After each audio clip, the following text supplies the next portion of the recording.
Every day, this man waits for his son to come home, even if he's just a minute late. He immediately flies into a rage, then both of them rush inside.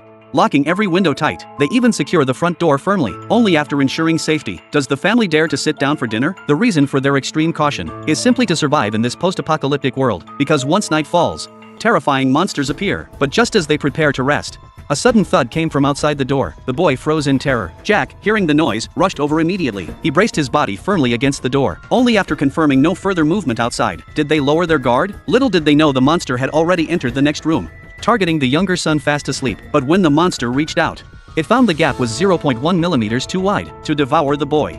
The monster pushed open the door just as it was about to strike.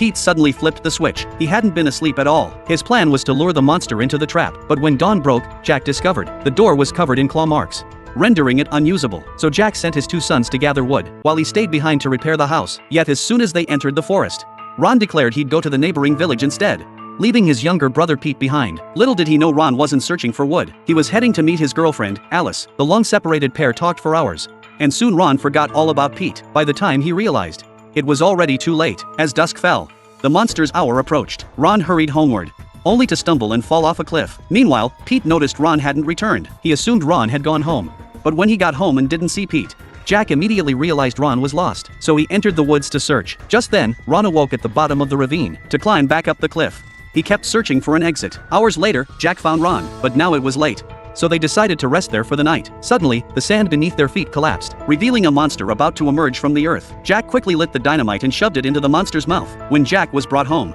he had been injured by the explosion. To treat his father's injuries, Ron had no choice but to go to Alice's house. Upon learning of Ron's father's injuries, Alice gave Ron some medicinal herbs. After returning, the two hurried to find Jack, as the house was still unrepaired. Fearing the monster might return, they hastily set traps. But before they could finish, the monster suddenly appeared, terrified and helpless.